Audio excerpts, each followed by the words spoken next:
Eu quero lembrar que essa reflexão que vou fazer aqui, que tem a ver com aquilo que é o tema, né, deste fórum, que é a ideia de superar, inovar e transformar, ela tem uma síntese mais, claro, expressiva e com uma substância maior num livro meu chamado Educação, Escola e Docência. Esse livro, Educação, Escola e Docência, traz a consignação desta reflexão que aqui vou fazer. É muito bom imaginar quanta gente que se dispõe a lidar com algo decisivo na vida, quer ganhar a vida cuidando de vida.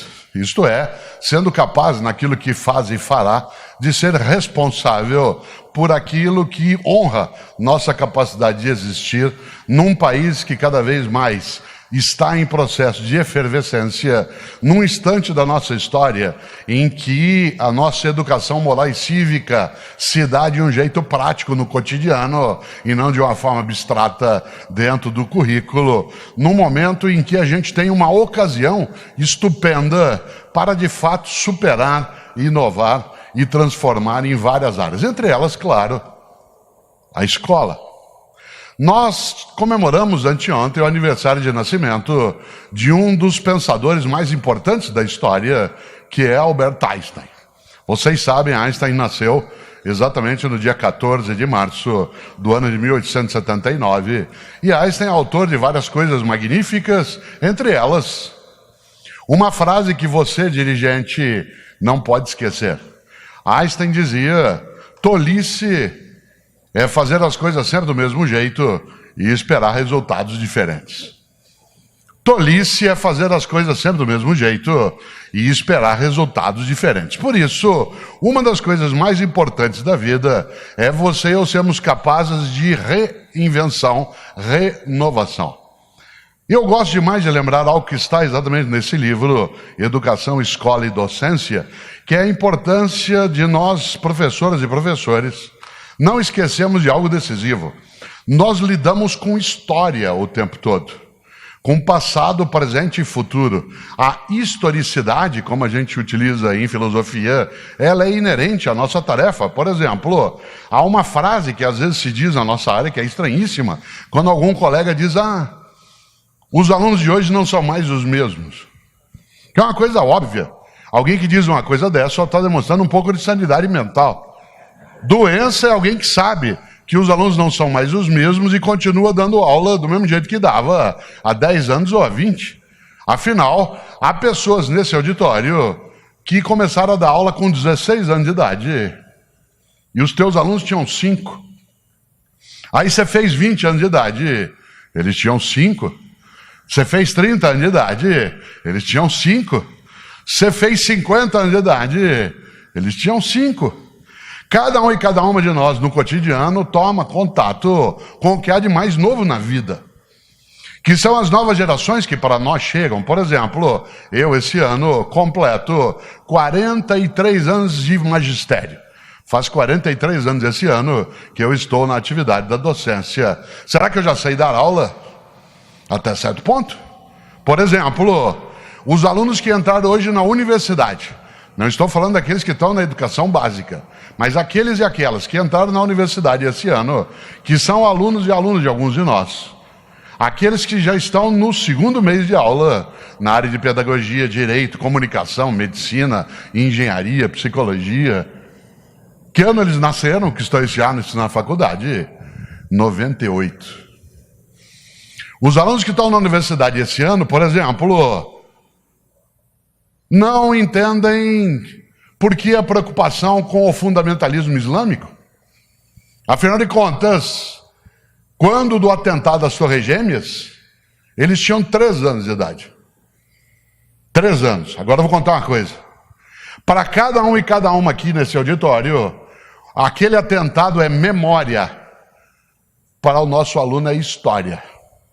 Cada um e cada uma aqui lembra onde estava e o que estava fazendo no dia 11 de setembro de 2001, às 8h15 da manhã, terça-feira.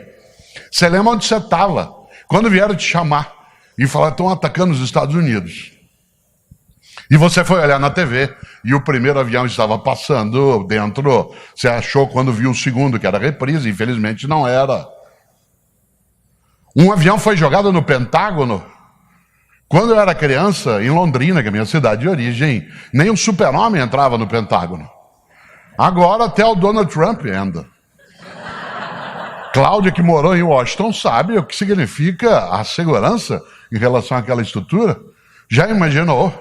Será que eu já sei dar aula? Meu aluno tem a ideia de fundamentalismo islâmico como história. Para você é memória. Ele tinha 3 anos. Olha que coisa interessante. Ele não entende direito o debate feito nos Estados Unidos entre Hillary Clinton e o Donald Trump quanto à questão da imigração. Afinal de contas, esse menino ou menina que hoje está na tua rede de ensino e logo estará, por exemplo, no ensino superior, ele tem uma visão de uma sociedade mais aberta, uma sociedade onde você tem uma convivência que seja mais acolhedora, em que as fronteiras se derrubem um pouco. E, claro, será que eu já sei dar aula? Eu vim agora de São Paulo, que é a cidade onde moro, né, para cá, e ao vir pela Fernão Dias, imagine, para o meu aluno, Fernão Dias é alguém absolutamente distante.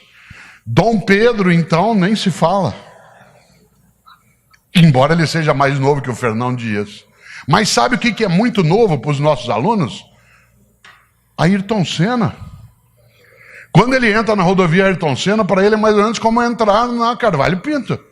Outro dia eu voltava de Taubaté, onde vive uma das minhas filhas do coração, que é médica lá, e eu voltava de lá, e ela pediu para eu dar carona para 2 colegas dela que já estavam se formando em medicina, e de repente, na estrada, eles falaram: professor, quem foi Carvalho Pinto? E aí eu disse: olha, foi um governador de São Paulo, foi um homem que disputou eleições, inclusive foi candidato ao Senado, né, em 1974, etc. E eles falaram: fala um pouco sobre Ayrton Senna. Na hora eu achei que era uma brincadeira. A questão é que quando eles nasceram, o Senna tinha morrido já fazia 3 anos. Claro. Meu aluno não conhece, ele nem imagina, por exemplo, por que alguns de nós assistimos corrida de Fórmula 1. Uma coisa que ele diz: mas por que nós não temos tradição? Você fala: menino, você está maluco? Como que nós não temos tradição? Nós temos 2 tricampeões e um bicampeão. Mas faz tempo. A última vez que o Brasil ganhou um campeonato de Fórmula 1, isto é, a última vez que a gente viu a bandeira do Brasil balançada dentro de um carro numa vitória, agora em dezembro fez 25 anos. 1/4 de século. A última vez que nós ganhamos o campeonato de Fórmula 1 foi em 1991. Só para vocês terem uma ideia, em 1991, o presidente do Brasil era o Collor, que agora é da Comissão de Ética do Senado. Em 1991, atenção, a União Soviética ainda existia. Era dirigido pelo Gorbachev, um homem que tinha um mapa na testa, um hemangioma. Em 1991, a inflação no Brasil era de 3.000% ao ano. Você comprava um pão de queijo de manhã por um preço, à tarde ele tinha outro. Só 3 anos depois, em 94, com a RV e depois do Plano Real, se segurou um processo que na área de educação escolar era desastroso. Vocês imaginem na gestão pública o que é você lidar com uma inflação hoje de 8%, já é aterrorizante. Imagine com algo que mudava cotidianamente de preço. Em relação a salário, em relação à merenda, em relação a insumo, em relação à construção. A última vez que nós ganhamos o campeonato de Fórmula 1, atenção, não existia carro importado no Brasil. Os primeiros chegaram em 1993. Eram os carros russos. O Lada, Niva. Quem comprou aqui tem até hoje. Porque aquilo é invendável e imprestável. Serve para o cachorro dormir em dia de chuva. Você já imaginou? É preciso olhar a circunstância da educação como sendo novos tempos. E novos tempos exigem novas atitudes, mais inteligência, mais audácia, mais coragem naquilo que se faz. A capacidade, acima de qualquer coisa, de imaginar também que não dá para trabalhar com métodos que são arcaicos, estruturas que são ultrapassadas. Claro que não é uma renovação constante. Quando se fala em mudança, cuidado. É preciso mudar aquilo que está ultrapassado, mas não aquilo que se apresenta historicamente como vitalizado. Exemplo, quando a gente olha o passado, nós precisamos fazer uma distinção daquilo que vem do passado, separar o que é tradicional daquilo que é arcaico. O que é o tradicional é aquilo que existiu e existe com vitalidade e com importância. Arcaico é aquilo que não tem mais lugar, porque está anacrônico, fora de tempo, não se aplica. Eu sou professor de filosofia. A filosofia lida com pensamentos que são tradicionais, não são velhos. Platão, Aristóteles, Heráclito, Parmênides. Ou, no campo da educação, o pensamento de Piaget, de Maria Montessori, de Anísio Teixeira, de Fernando de Azevedo, de Florestan Fernandes, de Paulo Freire, de Darcy Ribeiro. São pensamentos que são tradicionais, não são arcaicos. Eles têm o seu lugar. Nesse sentido, cautela. Não confunda antigo com velho. Eu estou fazendo aqui, para o teu desespero farei, até 12h30, uma coisa que é antiga, mas não é velha. Uma aula expositiva. Sem PowerPoint, sem data show. Quando eu preciso, eu uso. Mas para isso eu não preciso. Por isso, eu faço aqui algo que é antigo, mas não é velho. Uma aula expositiva, ela é tradicional, ela não é arcaica. Ela será arcaica quando ela estiver ultrapassada. A ideia da autoridade docente, ela é tradicional, não é arcaica. Autoritarismo é arcaico. A autoridade é antiga. A atenção aos conteúdos é algo que é tradicional na educação escolar. O conteudismo é ultrapassado. Nesse sentido, cuidado. Quando se fala hoje em mudança, cautela com o mudancismo, isto é, com a necessidade de ficar mudando todas as coisas o tempo todo. Uma das maiores dificuldades que nós temos no Brasil é o fato de que a educação escolar não é um projeto de nação, ainda é projeto de governo. Isso é uma coisa que nos prejudica imensamente. Porque quando você elege, escolhe, defende a educação como projeto nacional e não como projeto de um governo específico, quem vai se eleger se compromete com o projeto de nação. A educação não pode ficar submetida à oscilação que a democracia produz, mas que tem um efeito colateral, que é a alteração sequencial de políticas. Aqui as pessoas acabaram de assumir. Há coisas no teu mandato que você quererá manter e precisa fazê-lo, porque elas se provaram historicamente corretas, e outras você as vai substituir. Olhando a tua trajetória, por exemplo, na sequência de governos, isso é importante. Não é que você vai e porque é um novo governo, tudo muda. Porque isso não é superar. Superar, inclusive em filosofia, significa levar adiante. Significa ultrapassar. Não significa resolver.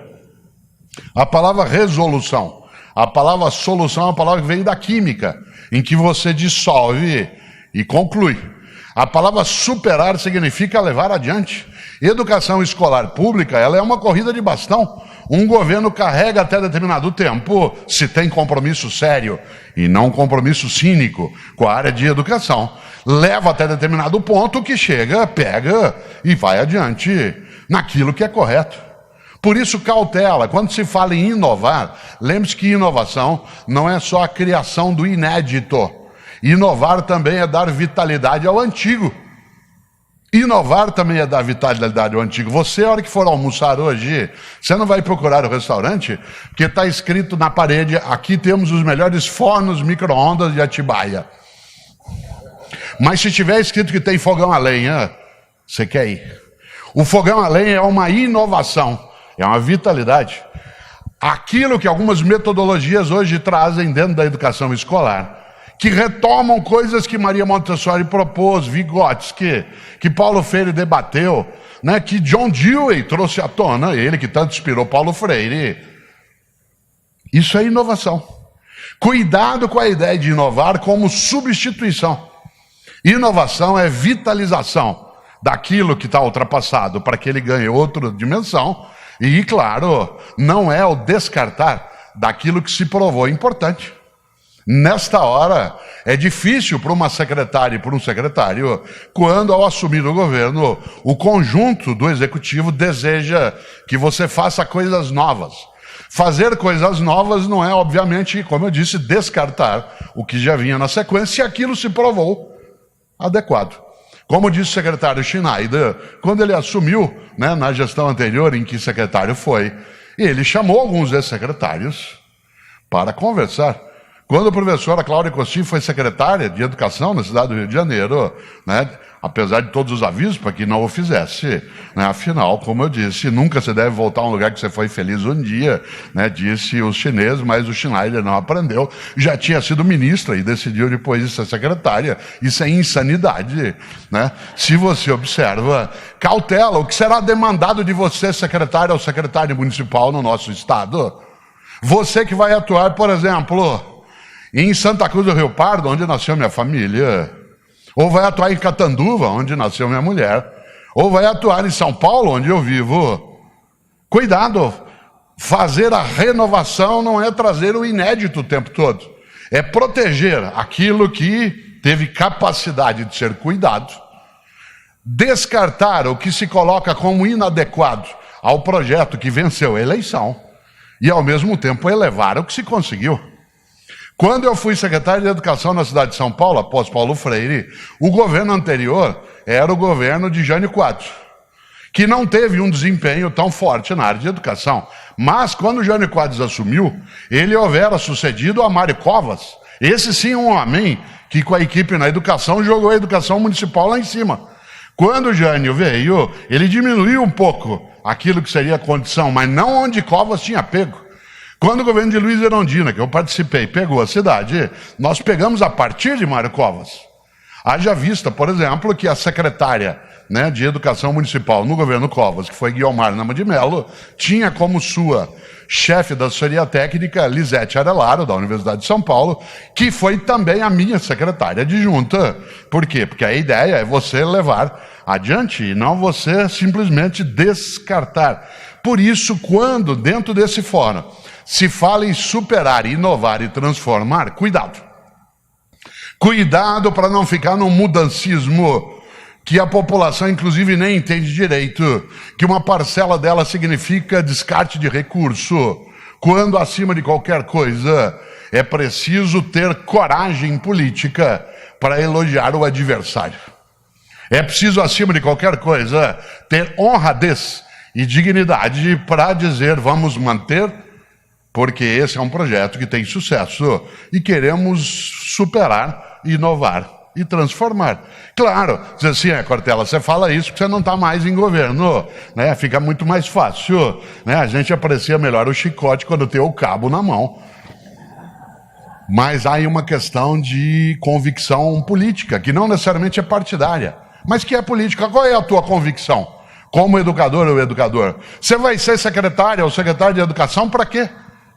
Para receber o título? Também é bom. É gostoso dizer que eu fui secretário de Educação na cidade de São Paulo. Quando alguém acha que você é uma pessoa importante, eu até brincava aqui com os colegas do FNDE, porque na hora que eu sentei, que eu fui receber água, trouxeram para mim, acho que a mando da professora Marialba, um copo de vidro, e não um copo de plástico. Quando você é secretário da Educação de São Paulo, você ganha copo de vidro. Claro que essa brincadeira tem a ver com a ideia de uma certa honradez que se ocupa, mas eu não fui secretário de Educação de São Paulo para um dia sentar com o professor Carbonari e dizer, você foi lá de Jundiaí e eu fui de São Paulo, certo? Jundiaí era uma das 4 maiores cidades do estado de São Paulo até o século XIX, mas São Paulo ultrapassou. Então, quem diria que há 40 e tantos anos a gente iria um dia ser secretário em cidades diferentes, mas isso, para que serviu? Para que serve? Por que o professor Carbonari hoje vai atuar com o doutor Nalini dentro da Secretaria de Estado? Um lugar difícil, complexo, que é complexo demais no dia a dia. E é tão fácil, de outro lado, você olhar o quanto que o respeito político é importante. Não é a cumplicidade. Você não pode ser cúmplice de um governo que você substituiu se o programa de governo que te elegeu é diferente daquele que estava antes. Porque a população fez uma escolha, e essa escolha tem que ser respeitada. O que é diferente de respeito político. Isto é, eu sei que o que fez aquele ou aquela que veio antes de mim, há coisas que são abraçáveis, outras são descartáveis. Claro que eu tenho uma vantagem. Quem foi o secretário de Educação que veio antes de mim? Paulo Freire.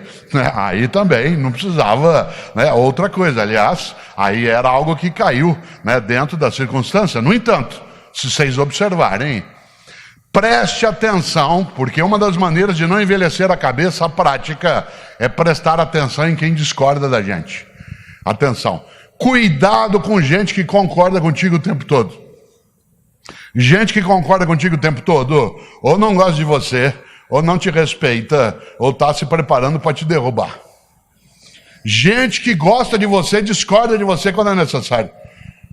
Gente que te respeita, discorda de você quando é necessário. Cuidado, repito, com quem concorda contigo o tempo todo.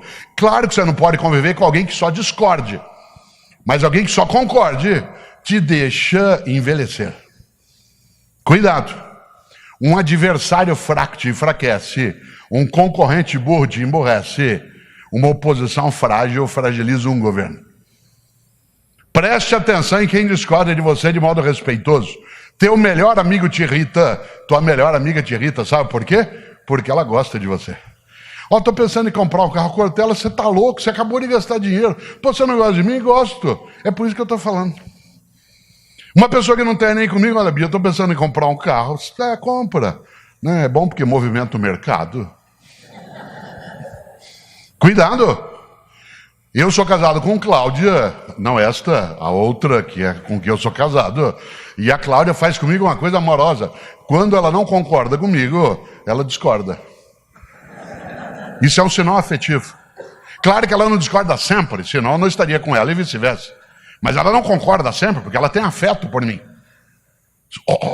Quando Paulo Freire propôs a educação como dialógica, ele não disse que a educação era reiterativa. Isto é, que ela tinha que ficar o tempo todo com todo mundo bem do mesmo modo. Ele falava de diálogo e conflito. Nesse sentido, claro, volto a isso, cautela. No dia que a minha Cláudia, concordar com tudo que eu escrevo, tudo que eu falo, tudo que eu namoro, tudo que eu danço, talvez ela tenha terceirizado, aderido à portabilidade. Já imaginou? Claro que não. Preste atenção em quem discorda de você. Pode te auxiliar imensamente a superar, inovar e transformar. Eu fui secretário de Educação na capital, como lembramos. Parte do trabalho que a equipe que eu dirigi fez de bom, parte dele. Não fizemos só coisas boas, mas parte do que fizemos devemos a uma oposição muito bem feita no governo que eu estava. Porque a oposição bem feita te ajuda. Aliás, havia um vereador na época, que hoje é deputado federal, nós somos até amigos, mas na época ele infernizou a minha vida. E me ajudou imensamente. Eu agradeço sempre que o encontro. Moramos no mesmo bairro de São Paulo, e às vezes eu encontro e digo, olha, que bom que você estava lá. Porque ele infernizou a minha vida. Ele me obrigou a inovar, a transformar, a superar, a não sossegar em excesso.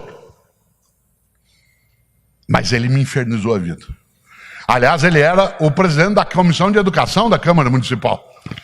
E por isso, por lei, ele tinha o direito a me chamar para prestar esclarecimento. E toda semana ele chamava. Uma semana ele me chamou e eu perdi a paciência com ele. Cheguei, Chico, a fazer uma coisa incrível, que foi praticar desacato. Se ele tivesse notado na hora, eu tinha sido preso. É que ele não notou. Ele me perturbou tanto, que uma hora eu falei, vereador, meu sonho é dar o nome do senhor para uma escola municipal. Ele falou, mas não pode nome de gente viva. Eu falei, então, certo? Claro. No entanto, eu sou grato a ele. Uma oposição frágil fragiliza um governo. Um concorrente burro te emburrece. Um adversário fraco te enfraquece.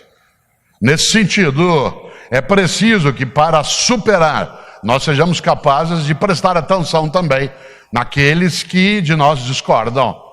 E em vez de supor que apenas ele é contra você. Porque há algumas coisas que quando a discordância, como eu dizia, respeitosa, ela nos ajuda. Eu tenho um colega na PUC São Paulo, na qual fui docente por 35 anos. 35. Eu tenho um colega na PUC São Paulo que a gente se detesta há 33 anos. Tudo que eu escrevo, ele escreve contra. Eu disputo um cargo, ele disputa também. Ele escreve um artigo no jornal, caiam matando. Faz 33 anos que a gente se detesta. Toda semana a gente conversa, almoça. Almocei com ele ontem. Eu preciso dele, ele precisa de mim. Ele faz comigo uma coisa ótima. Ele não gosta de mim, mas ele me respeita. Você não tem que gostar das pessoas no local que você trabalha. Você tem que respeitá-las. Você não tem que gostar. Essa ideia do gostar universal é uma tolice. Nem dos alunos nós gostamos, de todos eles. Nem eles gostam de nós o tempo todo. Você tem que respeitar, o que é diferente de gostar. Como dizia Jânio Quadros, intimidade gera aborrecimento e filhos. Né? Agora, respeito é outra coisa. Eu não gosto dele, mas eu respeito. Se a Undime me pede a indicação de alguém da área dele, ele não é da minha área, eu indico a ele. Porque se ele cresce, minha universidade cresce e eu cresço também. Mas eu não gosto dele. E eu pus isso num livro meu.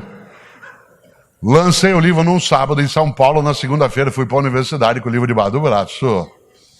Passei ao lado dele de propósito, claro. E falei, aí vi o livro novo. Ele falou, vi e não gostei. Eu falei, eu sabia que você não ia gostar porque eu te pus no livro. Ele falou, não, isso eu até gostei. Eu falei, o que você não gostou? Aquela parte que você fala sobre moral e ética, eu achei meio fraco. Eu falei, isso é inveja tua, porque você não lançou nada esse ano. O que eu fiz na hora que eu cheguei na minha sala? Fui ler.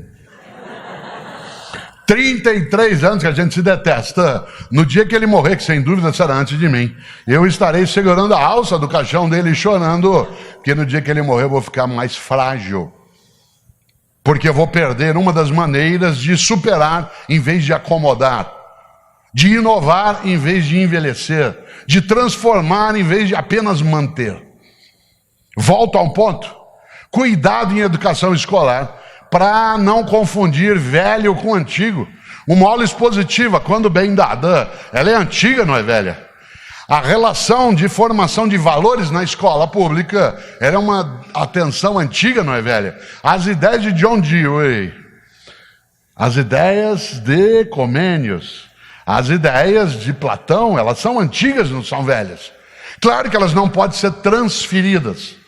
Paulo Freire, com quem eu tive a honra de trabalhar 17 anos, aliás, ele foi meu orientador de doutorado, Paulo Freire dizia algo decisivo.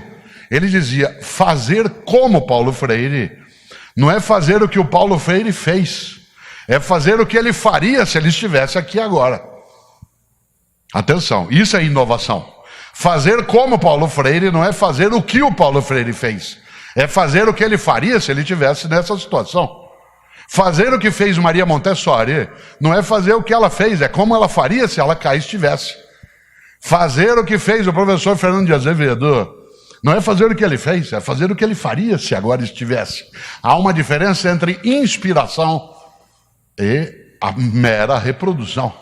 Nesse sentido, a concepção freiriana, a concepção de Vygotsky, as ideias de Emília Ferreiro, tudo aquilo que está no nosso dia a dia, a inspiração para a alfabetização. Eu fui alfabetizado numa cartilha, que algumas e alguns aqui também foram, que foi a Caminho Suave, né, da professora Branca Alves de Lima. Fazer o que ela fez não é fazer como ela fez, inclusive porque estaria ultrapassado. A Caminho Suave estaria fora de lugar. Ela tem, por exemplo, uma cena clássica, que quem nela estudou se lembra. Lá pelas tantas tinha o desenho da família. O desenho da família era o pai sentado numa poltrona lendo o jornal. Atrás, em pé, a mãe com um avental, uma bandeja e um cafezinho em cima. Mas isso é de 1954. Diz, ué, então eu descarto Branca Alves de Lima? Não, eu tiro da inspiração pedagógica, coloco fora aquilo que não é aplicável porque é anacrônico, fora do tempo. Mas eu mantenho aquilo que era, por exemplo, a intenção silábica, a alfabetização a partir de uma determinada estrutura. Descarto eu aquilo que fez um dia, né, a professora que era daqui da região próxima a São Carlos, a professora Sodré, que era a cartilha da Sodré, que muitos aqui passaram por ela. Lá pelas tantas, a professora ia ensinar encontro consonantal. Encontro consonantal, coisa difícil da criança aprender. Para ensinar o encontro da consoante D com a consoante R, a palavra e o desenho para você aprender era dromedário. Que é uma coisa do nosso dia a dia. Você está aqui em Atibaia e vai passando dromedário para todo lado. Para ensinar dígrafo, que é mais difícil do que encontro consonantal, porque parece encontro consonantal e não é, o dígrafo LH, a palavra do desenho na cartilha da Sodré era lhama, que é outra coisa do teu cotidiano, né? Você está ali, né? E de repente um monte de lhama passando. Em 1960, que é quando eu fui alfabetizado em Londrina pela dona Mercedes, uva, lhama, dromedário, tudo bem, a gente ultrapassava e ia tropeçando. Hoje, será que vale a cartilha da professora Sodré? Do jeito que ela foi feita, não. A inspiração pedagógica, a sugestão metodológica, sem dúvida. Por isso, grandes homens e mulheres na nossa área em educação não são descartáveis, eles são inováveis. E aí volta ao ponto, inovar não é só criar. O inédito é fazer com que o antigo, né, Alessio, venha à tona também. Qual é a inspiração da Undime? E que você aqui trouxe à tona a capacidade de articular, de ser uma entidade que é política, mas não é partidária. Isto é, que ela tem uma ação na comunidade, por isso ela é política, mas ela não tem uma ação exclusiva numa única direção, porque ela é uma composição, né, concertual, de concerto com C. Certo? De consertar, fazer a harmonia. Uma estrutura concertual não é sempre consensual. Ela tem discussão, ela tem debate.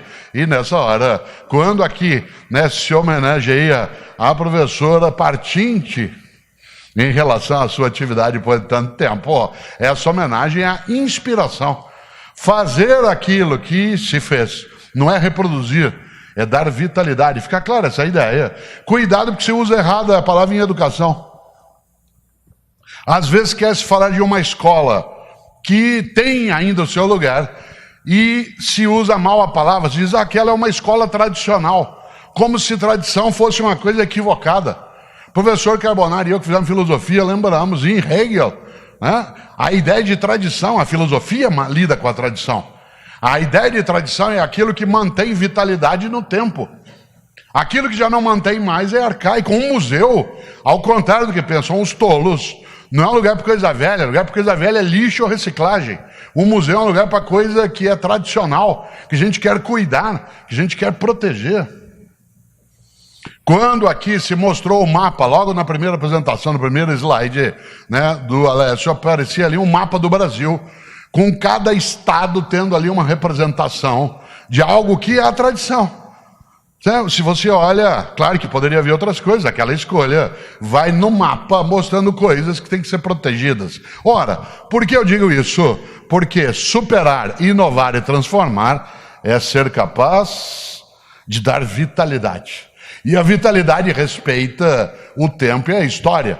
O livro que eu mencionei, no qual está essa reflexão, que é o Educação, Escola e Docência, quando eu vou autografá-lo, e eu gosto de fazê-lo, eu tenho um hábito, para cada um dos 30 livros que eu já escrevi, na hora que eu vou autografá-lo, eu escrevo sempre nele uma virtude.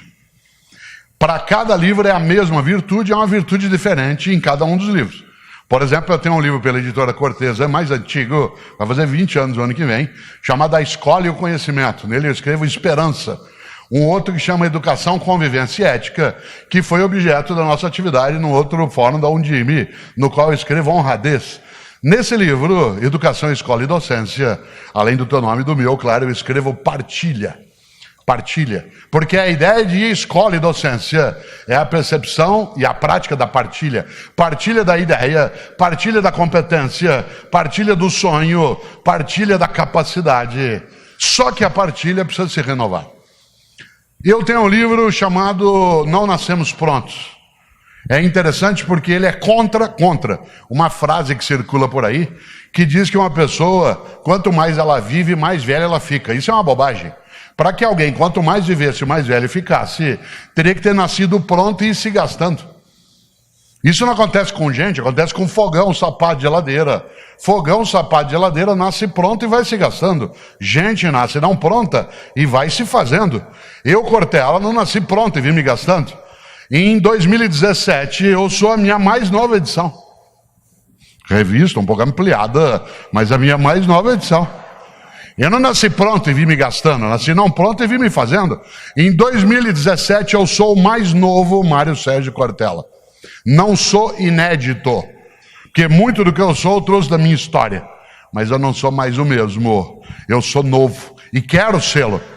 Nesse sentido, 43 anos de docência, será que eu já sei dar aula? Só se eu inovar. E a inovação vem da minha capacidade de aprender, de estudar, de ser humilde naquilo que preciso saber, de ir buscar. Saber que você supera em educação, mas não encerra. E eu quero aproveitar esses teus 15 minutos de desespero até 12h30 para pensar exatamente nessa direção. Imagine a percepção de que a gente se renova no cotidiano. O livro Não Nascemos Prontos, quem fez o prefácio dele é o André, meu filho que tem 40 anos. E na minha casa sempre meus filhos fazem os prefácios dos meus livros. Não quero ninguém que fale mal de mim. E esse foi ele que fez. E o André, que hoje tem 40 anos, quando ele tinha 18, um dia ele estava fechado em casa, em São Paulo, ouvindo rap. Eu gosto de rap, mas não é qualquer rap que eu gosto. E eu estava na sala, em casa, ouvindo ópera. Eu gosto de ópera, mas não é qualquer ópera que eu gosto. Música boa para mim é aquela que me emociona. Se ela me emocionar, ela é boa. Tanto faz qual é a música. Até sertanejo universitário. Embora eu tenha um sonho em relação ao sertanejo universitário, que eles se formem. Né? Mas vocês imaginarem, há algo que é marcante, que é a ideia de que música boa é aquela que emociona. O André ouvindo rap, quem aqui gosta de ópera sabe que ópera a gente ouve um pouquinho mais alto. O André, hoje ele gosta de ópera, na época não, saiu do quarto dele injuriado e veio até a sala para me dar uma bronca por causa da altura da música. Aliás, eu estava ouvindo uma área magnífica do Puccini chamada Mio Babino Caro, meu papaizinho querido, que é uma área estupenda, que aliás é para soprano, pelo óbvio eu não posso cantar aqui, e que foi gravada, né, pela Maria Callas, a nossa maior da história. Eu até dou risada, porque às vezes tem gente que coloca essa área em cerimônia de casamento na igreja, na hora da bênção das alianças. E eu sempre dou risada, porque ou a pessoa não entende ópera, ou ela entende muito de casamento, porque a área fala de uma menina que vai se matar. Esse é o conteúdo da música. Você sabe que a coisa mais perigosa que existe no mundo é incompetente com iniciativa. Incompetente com iniciativa é um perigo numa secretaria, numa prefeitura, num órgão público ou privado, num churrasqueira, né, num fogão, num centro cirúrgico. Eu ouvindo ali Mio Babino Caro, que é magnífico, mas fala de um suicídio. Aliás, olha que coisa. Desculpe se alguém aqui colocou no próprio casamento, né? Mas é uma coisa que você conhece, você sabe o quanto que é bonito. E é uma das coisas que a gente não pode esquecer. Há pessoas que no dia a dia acabam deixando isso de lado, mas a música, ela é estupenda. Só que ela fala de suicídio. Você conhece a música, quer ver? Ó? Vamos ver. Só. Ó, meu papaizinho querido. Tenha piedade de mim. Eu aqui na beira da Porta Rossa, ó. Ou o senhor me dá esse anel de noivado, ou eu me mato. E ela se mata. E a pessoa põe no casamento na igreja. Deve ser premonição. Não sei se alguém aqui colocou o próprio casamento. Eu ouvindo ópera, o André ouvindo rap, ele saiu do quarto dele, veio até a sala e falou: pai, pelo amor de Deus, desliga isso, pai, isso lá é música. Eu falei: André, meu filho, que pena. Você aos 18 anos de idade já está ficando vítima da indigência mental. Você aos 18 anos de idade fechou tua cabeça para aquilo que é diferente do que você já conhece. Você aos 18 anos de idade acha que o único modo de fazer as coisas é como você já fazia. Você aos 18 anos de idade está ficando impermeável à renovação do teu conhecimento. Você aos 18 anos de idade é incapaz de dar um passo além do lugar onde você já estava. Você aos 18 anos de idade está ficando refém da pobreza das ideias. Ele falou: pai, você está ficando louco. Eu falei: André, eu estou ficando louco, você está ficando velho. Não confunda idoso com velho. Idoso é uma pessoa que tem bastante idade. Velho é aquele que acha que já sabe, que já conhece, que não precisa mais aprender. Idosa é uma pessoa de 65, 70, 80 anos de idade. Velho você pode ser com 15 anos de idade, 20, 40, 60. Tem menino de 12 anos de idade que já está velho. Cheio de certeza, acho que já sabe. Acho que inclusive foi ele que fundou o mundo, que o mundo começou com ele. E tem gente de 40 anos de idade que já está velha, e tem gente de 60 que não envelheceu. A educação escolar, ela tem muita coisa que é idosa, e algumas que são velhas. As velhas temos que descartar e superá-las. Aquelas que velhas não estão, e que ganharam vitalidade, nós temos que inovar, isto é, não apenas repetir. Porque toda a função, claro, é transformar de maneira que se consiga, antes de qualquer coisa, a recusa àquilo que já está ultrapassado. Nesta hora, vamos imaginar algo, e eu quero aproveitar esse teu tempo final exatamente nessa direção. Nosso país vive hoje um movimento de crise. Você sabe que a palavra crise ela vem do sânscrito. No sânscrito a expressão é kriya, que significa purificar. Quem aqui já praticou Ashtanga ou Yoga como técnicas, né, também estruturadas, essas trazem um exercício de purificação, de limpeza, chamados Kriya. Porque o que é uma crise? É aquilo que separa o que não serve daquilo que serve. Uma crise é aquilo que descarta o arcaico e cuida do que é tradicional. É aquilo que faz com que o positivo seja afagado e o negativo seja sepultado. Nosso país vive hoje uma condição que é difícil, é turbulenta, ela é dolorida, mas ela é necessária. Nunca nós aprendemos tanto quanto quando agora estamos aprendendo a lidar com política, a lidar com a nossa, às vezes, omissão, a lidar com distração, a entender que o público, isto é, aquilo que pertence ao povo, o público não é aquilo que não é de ninguém, mas é aquilo que é de todos. Há muita gente que trabalhou anos com a ideia de que o público é aquilo que a ninguém pertencia, de que ninguém era dono. Nós estamos invertendo um pouco essa percepção. E a ideia de que o público não é aquilo que de ninguém é, mas aquilo que é de cada um e de cada uma, que tem que ser cuidado enquanto patrimônio. Claro, é preciso ter esperança, é preciso ter iniciativa, é preciso, acima de qualquer coisa, a capacidade de superar, inovar e transformar como uma decisão ética. Educação, escola e docência, novos tempos, novas atitudes. Mas Cortella, imagina, eu já sei, eu estou nisso há muito tempo, eu já atuei em secretaria antes, já estou aí há 20 anos. Cuidado, cuidado. Há um grande pensador britânico do século VIII, um homem chamado Beda. Beda, nós estudamos em filosofia com o padre Ladislas, que já faleceu, era um pensador medieval. E Beda, que é chamado pelos católicos, anglicanos e ortodoxos de São Beda, Beda, o venerável, disse algo para você e eu não esquecemos. Ele disse, há 3 caminhos para o fracasso. 3 caminhos para o fracasso. Primeiro, não ensinar o que se sabe.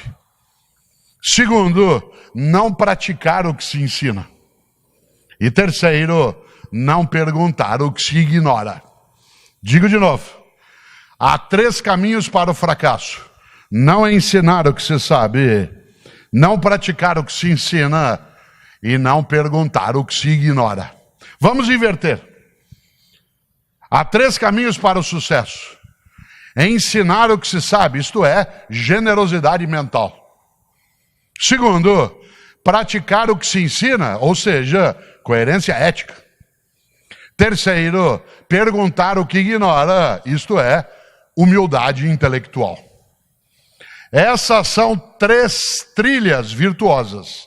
3 trilhas virtuosas para superar, inovar e transformar. Ensinar o que sabe, praticar o que ensina e perguntar o que ignora. Ou seja, generosidade mental, coerência ética e humildade intelectual. Não há crise que se ultrapasse sem humildade, generosidade e coerência. E nesta hora, claro, alguns diriam, como eu disse, já envelhecidos. E você sabe, Cortella, eu estou nisso há muito tempo. Cuidado. Não é porque você faz uma coisa há muito tempo que você está apto para continuar fazendo bem.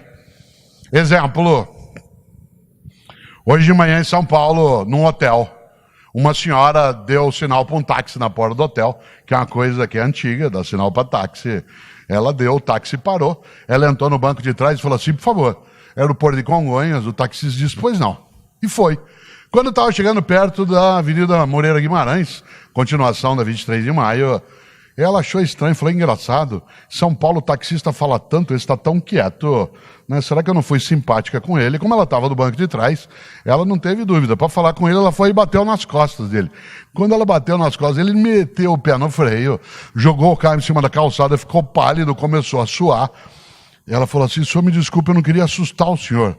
Ele disse, não, minha senhora, a senhora que me desculpe. Sabe o que é, dona? Hoje é o meu primeiro dia como taxista e a senhora é a minha primeira passageira. Ela falou, e o que o senhor fazia antes? Ele falou, eu fui por 20 anos motorista de um carro funerário.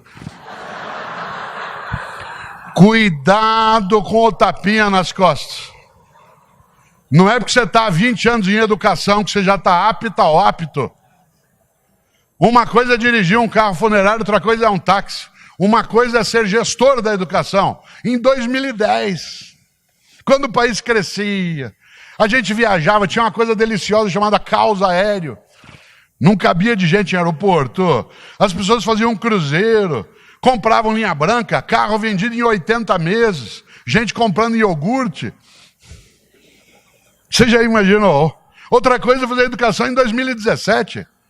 Uma coisa foi ser secretário de educação quando eu fui, em 1990, 91, 92. Sucedendo a Constituição Nova de 88, com uma outra distribuição de recursos começando. Outra coisa é selo, quando há, por exemplo, a inclusão das creches.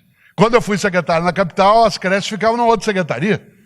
Elas eram ligadas à Secretaria de Bem-Estar Social. Todo o recurso da função ensino ia para o ensino fundamental e algumas escolas de ensino médio já existentes. Outra coisa é fazê-lo com um fundamental de 9 anos. Ou fazê-lo com 8.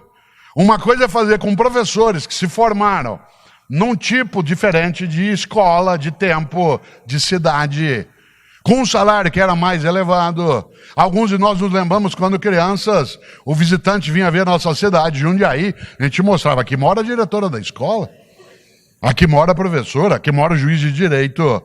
Nossa atividade foi sendo banalizada em termos de remuneração, por conta de algo que é absolutamente positivo, que é a democratização do acesso.